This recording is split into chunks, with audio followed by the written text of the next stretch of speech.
Bullets blazing, motorcycles roaring, and one woman standing alone against a ruthless biker gang. Welcome to the wild showdown in Eagle Rock, Arizona.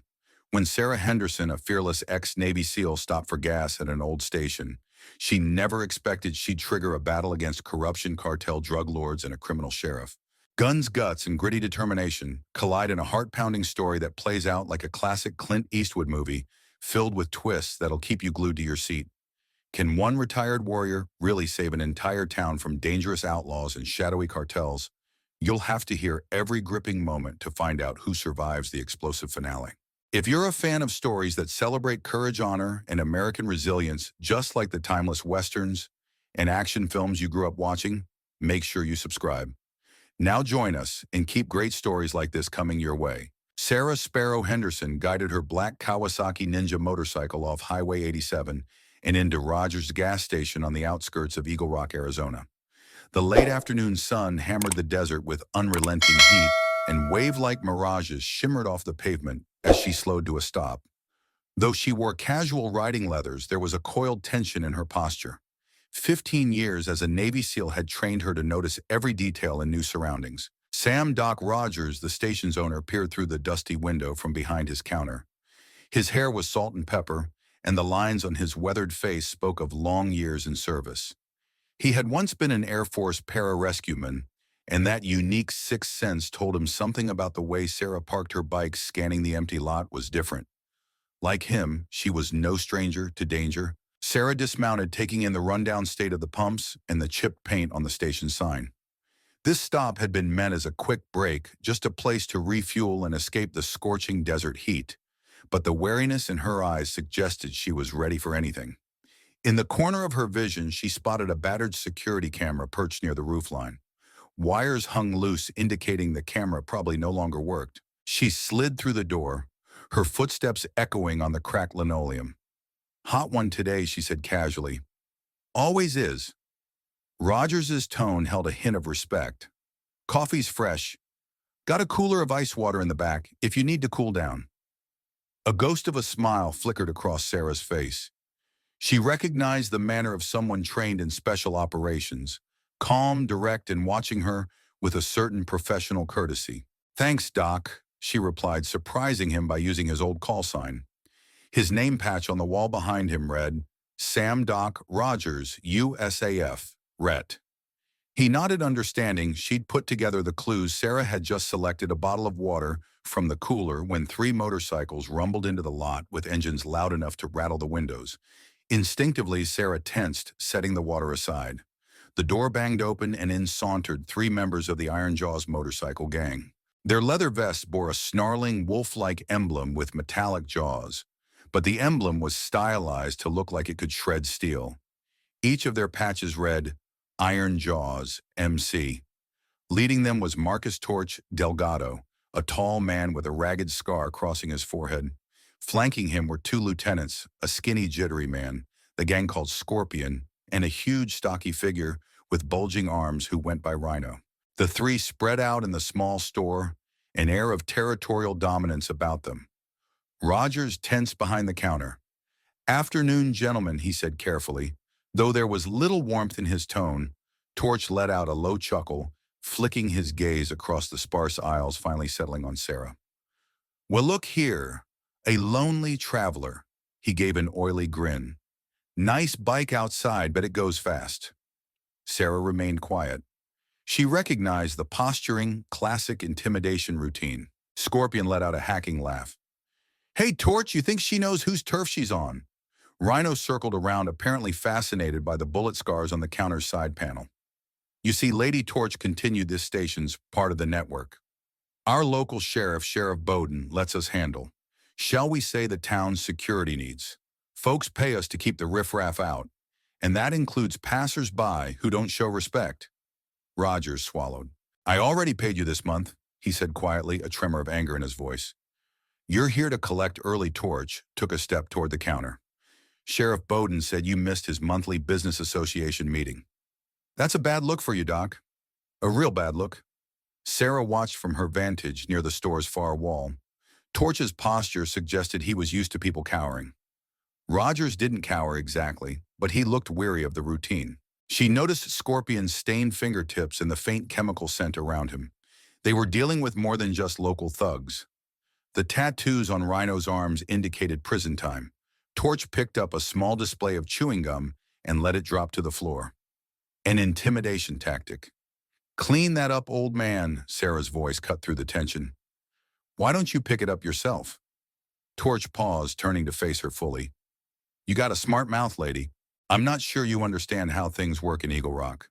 And I'm not sure you understand that you're out of your league," Sarah replied, stepping away from the shelves. Her height was average, but there was a contained energy in her stance that made Torch hesitate for a fraction of a second. Scorpion snickered. "Think again, sweet cheeks." Rhino's hand drifted toward the pistol strapped under his vest. Sarah tracked the movement from the corner of her eye.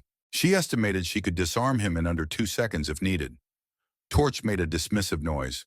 "We'll handle this ourselves." He stepped closer to Sarah, trying to tower over her. "Now, I don't know who you think you are, but you're messing with the Iron Jaws. We don't take kindly to strangers telling us what to do." Sarah's lips curved in a faint smile. 15 years in the Navy taught me a thing or two about men like you. Quick to threaten, not so quick to face real consequences." Torch's face darkened. "Navy, huh? You better watch your mouth or you'll be sorry." Before he could blink, Sarah moved. Her hand locked around Torch's wrist, twisting it in a precise motion that forced him onto his knees with a grunt of pain. Scorpion and Rhino both lurched forward, but Sarah's gaze darted toward them. "Stay where you are," she warned. "If you draw, this ends very badly for your fearless leader." Torch, teeth clenched, let out a pained gasp. "You? You don't know who we're connected to." Sarah's voice stayed calm. "Your track marks the chemical odor, your fancy smugness. You're not just pushing local contraband. You've got a pipeline from the old Saguaro mine up in the hills. That's more than small-time dealing. I see the signs, a bigger operation. Maybe cartel involvement." Right silence fell. Torch's eyes widened, just a fraction giving away that Sarah's guess was correct. "Who the hell are you?" Torch demanded. Sarah eased the pressure on his wrist just a bit. "Someone you shouldn't have provoked. Now back off, pay the man what you owe and leave." Rhino's hand flinched near his weapon again, but Rogers spoke up. "I do as she says." "Rhino, she's not bluffing." Sarah locked eyes with Rhino, then with Scorpion, her tone lethal. "You try anything, you'll be spitting out your teeth next." Torch struggled to stand once Sarah released him. Hatred contorted his features, but he knew he was outmatched for now. He nodded to Scorpion and Rhino. The three of them backed out of the store, muttering curses, before swinging a leg over his motorcycle. Torch pointed a finger at Sarah through the window. "This isn't over. People who cross the Iron Jaws regret it." The roar of their engines faded into the distance. Rogers let out a breath he'd been holding. "Thanks, I thought that was going to turn ugly fast." Sarah bent down to pick up the scattered gum display. "It already is ugly. They'll be back, and they won't come alone." Rogers nodded grimly. "Name's Sam. Rogers, by the way, folks call me. Doc Sarah Henderson," she replied, tossing the gum display onto the counter. She contemplated her next words. "I've been trying to keep my head down since I left the teams, but trouble seems to find me." Doc gave her a measured look. "You can fuel up and keep going, or stay. This town could use someone who knows how to fight back." Because Torch wasn't lying. There's something bigger going on here. The Iron Jaws used to be small-time enforcers, but in the last 6 months they've expanded. Sheriff Bowden's not just turning a blind eye, he's on their payroll. Outside, a dusty wind rattled the old sign overhead. Sarah sipped her water, feeling the dryness in her throat that had nothing to do with the desert heat. She'd come to Eagle Rock seeking solitude, an escape from nightmares of missions gone wrong. Yet she recognized the signs of a bigger operation, and her instincts wouldn't let it go. "All right," she said quietly. "I'll stay. But if I do, we're going to do this right, no half measures. If the Iron Jaws are working for a cartel, we'll need intel and a plan." Doc's expression held resolve. "I'm with you. I've seen enough bullies in my time to know we can't let them own Eagle Rock." Sarah gathered her keys, mind already racing with possibilities. "Let's start by finding out who else in town wants them gone." Doc offered a solemn nod. "I know at least one ally, Deputy Carla Evans. She's on the force, but not on Bowden's payroll. She's been trying to blow the whistle for months." Sarah paused, letting that sink in. Then she's in danger, no doubt. Doc said. I'll call her. We can meet tonight, but keep your eyes open. The Iron Jaws will want payback. And if they really have cartel support, they won't hesitate to get violent. Sarah's gaze drifted out the window where the desert stretched in every direction, stark and unforgiving. She'd hoped for a quiet ride through Arizona. Instead, she was about to walk straight into a war. Let them come, she murmured, her eyes steeled with resolve. I've been trained for worse.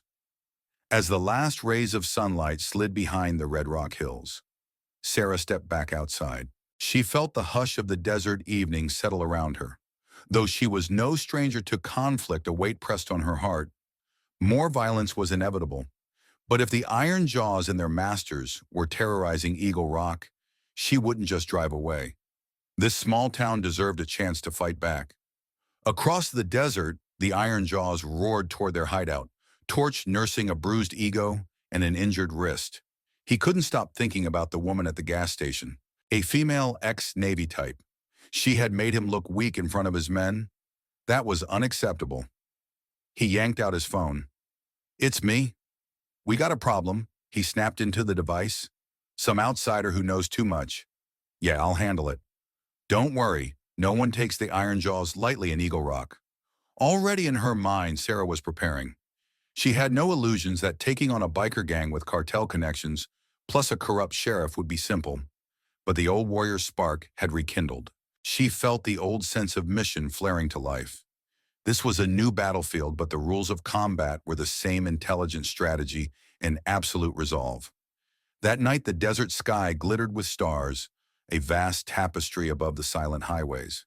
But quiet though it seemed, an invisible tension pulsed through Eagle Rock. Two forces were aligning for a confrontation neither side could yet fully see. For Sarah, it would be the moment to confirm once and for all that bullies, criminals, and cartels would never again dictate her life. This was her stand. As the sun burned away the early morning chill, Deputy Carla Evans carefully approached Rogers's gas station in an unmarked sedan. Her uniform shirt was off, replaced by a plain blouse so she wouldn't attract attention. Doc Rogers was already waiting for her by the empty pump's arms folded. Standing beside him was the woman Carla had heard about, the ex-SEAL who had humiliated 3 Iron Jaws last evening. Carla parked near the side of the station and hopped out, scanning the horizon with practiced caution. She was in her early 30s with dark hair pulled into a neat ponytail. Shadows under her eyes hinted at sleepless nights worrying about the corruption in her department. "You must be Deputy Evans," said Sarah, extending a hand. Carla shook it, sizing her up quickly. This newcomer had an aura of calm confidence. "So you're the one who put Torch Delgado on his knees?" Carla said, an edge of admiration in her voice. "I heard it on the scanner last night that something went down here. The Iron Jaws practically rule Eagle Rock. You must have a death wish." Sarah shrugged. "They picked a fight with the wrong traveler." Carla's expression turned grim. "It's more than just petty threats. The Iron Jaws used to run small-time protection scams, but about half a year ago, they grew bolder. Rumors say they're working with a major cartel. Sheriff Bowden has started funneling funds from the city council toward law enforcement expansions, but it's all hush-hush. He's using Iron Jaw's muscle to keep business owners in line." Doc leaned against a pump. "I can confirm that. They've been shaking me down every month. But now they've got bigger fish to fry: drugs, maybe even human trafficking." Carla nodded. "I tried investigating repeated deliveries up by the old Saguaro mine, but Bowden told me to drop it. Then my partner died under suspicious circumstances, and the official ruling was an accident. I've got reason to believe he was murdered after getting too close to the truth." The mention of possible murder for a curious deputy made Sarah's jaw tighten. "Do you have evidence?" Carla glanced at Doc, who motioned for them to head inside the station's back office.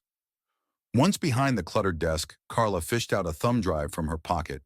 Satellite images, shipping manifests, phone logs, some from official databases I still have access to. Others from, let's say, more covert means. They show repeated shipments, unusual frequencies, and closed-circuit payments. All signs point to something big. But every time I get closer, Bowden or someone on his payroll blocks me. Sarah slid the thumb drive into an old laptop on the desk. Grainy overhead shots showed trucks coming in and out of the mine at odd hours, flanked by men who looked more like mercenaries than simple laborers. Another series of files detailed large transfers from accounts in Mexico, known cartel territory into shell corporations, registered in Eagle Rock dock, pointed to one line item on the manifest. Look at these containers, marked as construction supplies, yet they're shipping at 3 a.m. No legitimate business runs, deliveries like that.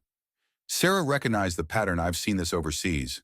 A remote location with complex tunnels, old mines are perfect for stashing contraband or people.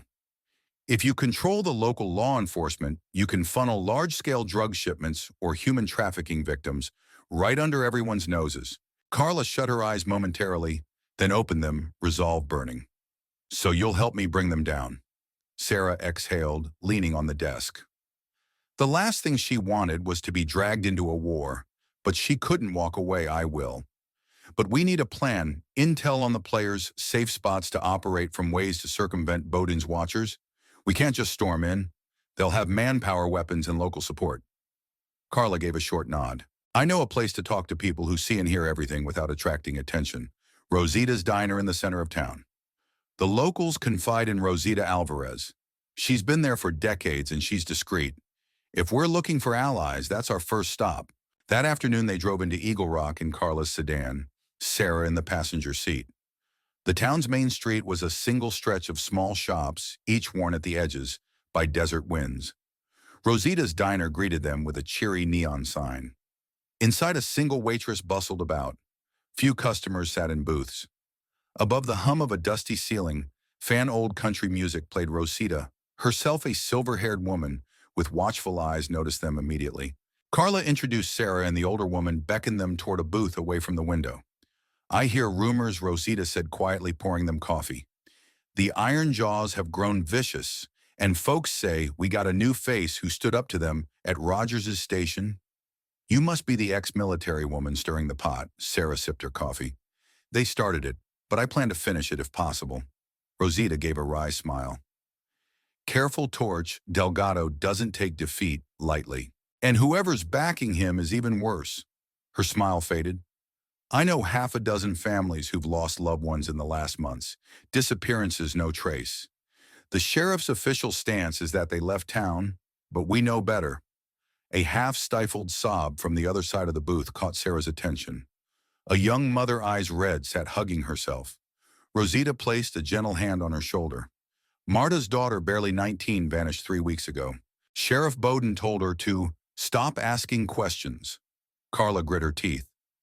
We suspect trafficking. Sarah. We think the Iron Jaws are funneling local girls into a pipeline run by the cartel. Sarah's heart squeezed.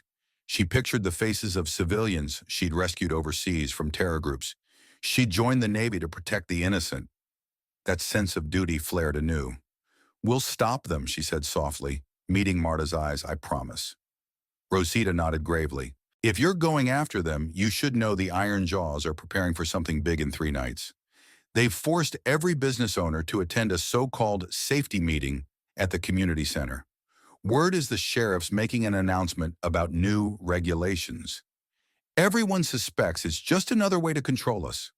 Carla drummed her fingers on the tabletop. We'll need to show people they're not alone. The trouble is, Bowden's got half the department in his pocket. Sarah frowned, thinking through possible infiltration strategies. We might not have many trustworthy deputies, but we've got you, she told Carla. And we can coordinate with Doc. Are there any out-of-town resources we can call on discreetly? Carla hesitated. I tried contacting a federal task force a while back, but Bowden or the cartel must have gotten it quashed. We need better connections. Sarah pulled out her phone. She had a code-only contact she rarely used, Spectre Team, a private group of ex-special operations personnel who occasionally provided covert support. She tapped out a terse message, then glanced up at Carla and Rosita. If the cartel is truly behind this, we'll need extra eyes and gear. I might know a group that can help, but they'll only do so if I can confirm local cooperation. Rosita looked relieved. If that means more muscle on our side, count me. In Carla's phone buzzed. She glanced at the screen and cursed. Sheriff Bowden's put out a bulletin. They're looking for a dangerous woman with special forces training who assaulted local citizens. They're calling the Iron Jaws victims. He's telling folks to report any sightings. Sarah inhaled slowly, controlling her anger. Then we have a ticking clock. If he's labeling me a fugitive, they'll be gunning for me wherever I go. I can hide you at my place, Carla offered. But first we should. A loud rumble cut her off. Outside, a pair of motorcycles roared to a halt in front of the diner. Two Iron Jaws scanning for any sign of their new target. Rosita motioned them to the kitchen, where a back door led to an alley. Carla led the way, and Sarah followed quickly, flattening herself against the wall as the bell over the diner's entrance jingled. They stepped quietly into the hot alley. Carla pointed to her sedan parked a block away behind a hardware store. I'll drop you off. Then I'll head back to the station like nothing's wrong. Under the stark desert sun, Sarah thought about how quickly her situation had escalated. One moment, she was a lone traveler seeking peace. The next, she was the focus of a manhunt, orchestrated by a corrupt sheriff and a criminal enterprise. They snaked through side streets until they reached the sedan. Just as they got in, Carla's radio crackled. All units, we have a 1066 suspicious activity behind Rosita's diner. Two female subjects last seen heading north. Sarah and Carla exchanged glances. That's us, Carla said grimly, throwing the car into gear. They sped off, weaving through Eagle Rock's back roads. Carla's knowledge of the local streets helped them evade a patrol car. After several tense minutes, they reached a small adobe-style house on the edge of town. A battered pickup truck in the driveway was the only sign of life. Carla ushered Sarah inside. The living room was modest, blinds drawn. Carla locked the door behind them. Home sweet home, she murmured. They won't expect me to bring you here. Sarah gave her a grateful nod. Thank you. I need to plan our next steps. With so little time before the community center meeting, we have to move fast. Carla checked her phone. Doc texted, "The Iron Jaws have doubled back to Rogers Station, likely searching for you. He says he's fine, but they're throwing threats around." Sarah clenched a fist. "We need to go on offense. If we hide forever, more innocents get hurt. We need evidence plus proof for higher authorities. Something that forces the federal level to intervene." Carla tapped her chin. "I've tried building a case, but everything gets buried by Bowden. We need a surefire way to get it out publicly." Sarah's phone buzzed, a single code word from Spectre Team Phantom. She exhaled in relief. "My people can be in the area by tomorrow with equipment. They'll do recon on the mine and see what the Iron Jaws are really moving." Carla's eyes sparked with hope. "If we can hit them at the mine, rescue any trafficked people, seize the contraband, maybe we can blow this operation wide open." Sarah nodded. "We'll coordinate with Doc. He knows the terrain. Then come that community center meeting, we let Bowden think he's in control right until we flip the tables on him, and Torch Delgado will realize he messed with the wrong woman." Late that night, the scorching heat of the day gave way to a strangely cool desert breeze. Sarah sat on Carla's back porch, scanning the star-filled sky. Even with the looming fight, she allowed herself a moment of stillness. The hush of the desert reminded her of deployments in the Middle East, where she'd learned that tranquility could shatter in an instant. She recalled the men she'd served with, friends lost on missions that went sideways. A pang of memory flickered after her last operation had ended in tragedy. She left the Navy. She wanted quiet to be rid of conflict, yet here she was, about to step into a war zone again. But something felt right about it. Fighting for a small town's freedom from criminals gave her renewed purpose. Carla joined her on the porch, handing over a bottle of water. "It's quiet tonight," she said softly. "Feels like the calm before the storm." Sarah nodded, scanning the horizon. "I'll take advantage of it. Tomorrow we won't get much calm." "Why do you do it?" Carla asked. "You could have kept riding, left Eagle Rock behind." Sarah took a thoughtful sip. "Because if I left, I'd be no better than the people who turn a blind eye to what's happening. I joined the service to stand up for those who can't defend themselves. If I can do that here, then maybe I'm still honoring that oath." Carla gripped the railing, a determined gleam in her eye. "Then let's do this. Let's burn their empire to the ground." Sarah offered a slow, confident nod. Together. In the distance, the faint glow of the old saguaro mine dotted the ridgeline, where headlights wove down dusty roads. Something big was happening, and tomorrow, under the cover of night, Sarah and the few allies she had would take the first steps to bring an entire criminal network to its knees. The following evening, Sarah found herself crouched behind an outcrop of boulders near the old saguaro mine, the desert wind rattling sparse clumps of brush. Beside her was Doc Rogers, clad in dark fatigues scanning the mine entrance through night vision binoculars. Farther down the line, three silent shapes from Spectre Team. Friends from her old life waited for the signal. Deputy Carla Evans was posted in a vantage point with a rifle covering them. Bright halogen lights lit the mine's entrance, illuminating armed guards. Semi-trucks idled at the loading bay. This was no small operation. These guys had professional gear from assault rifles to body armor. Sarah's heart pounded with adrenaline, but her face remained calm. This was what she'd been trained for. Doc lowered the binoculars.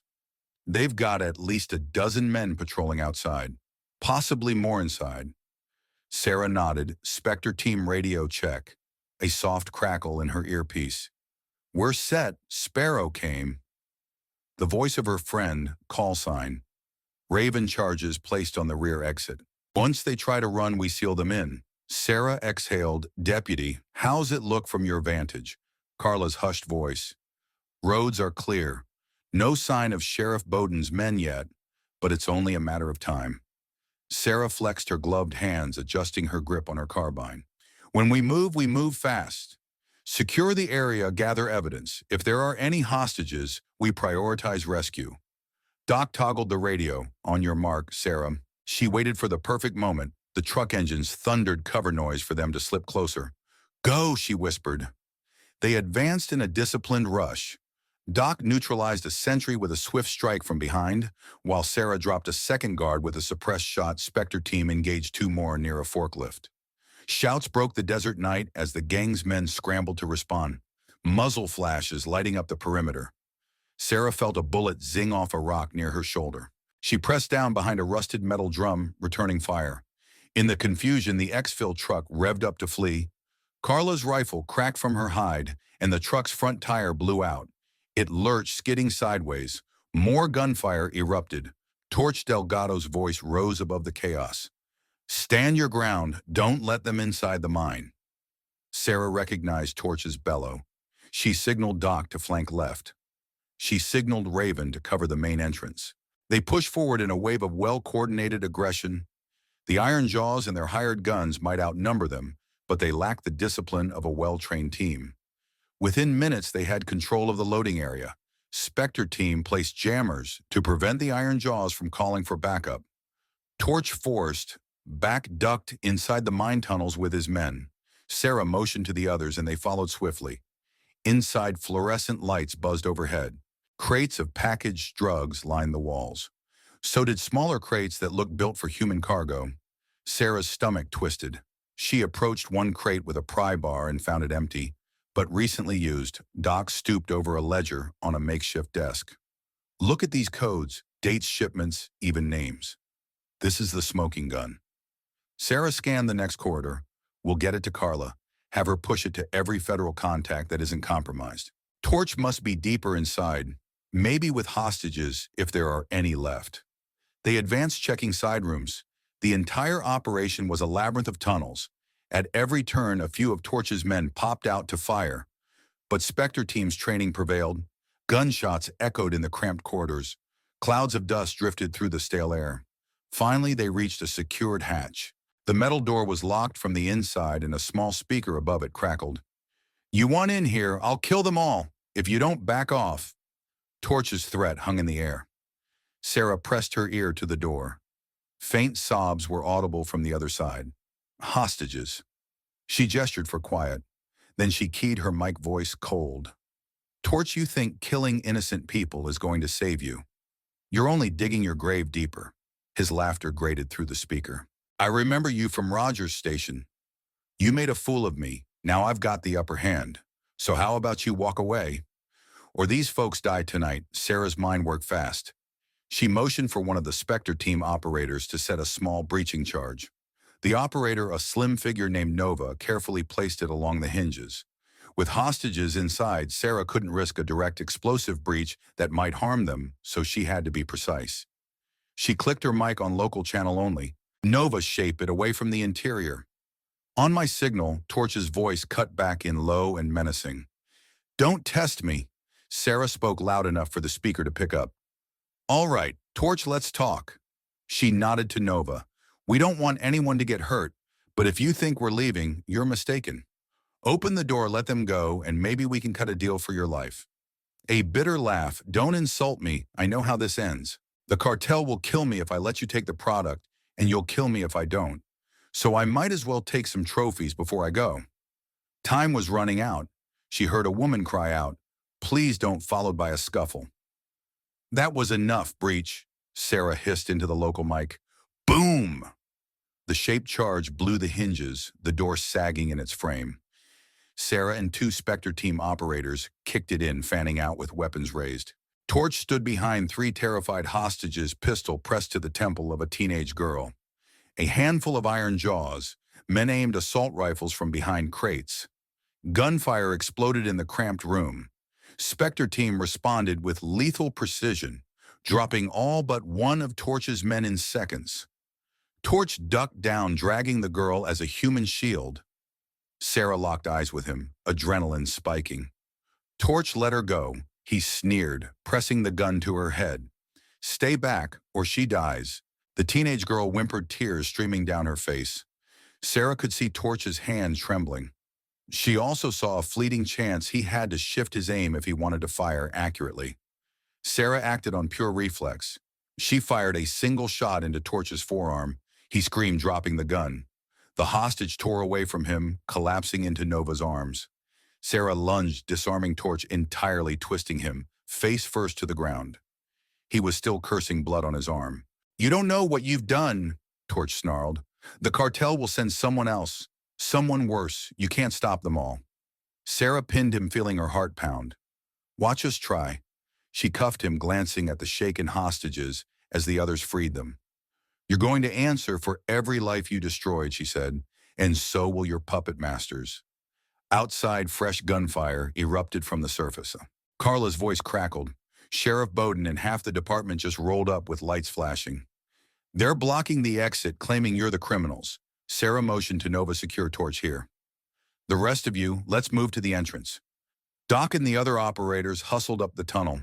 They emerged to see multiple squad cars arranged in a barricade near the mine's fence line, red and blue lights painting the desert floor. Sheriff Bowden, leaning against his door, shouted through a megaphone, Sarah Henderson.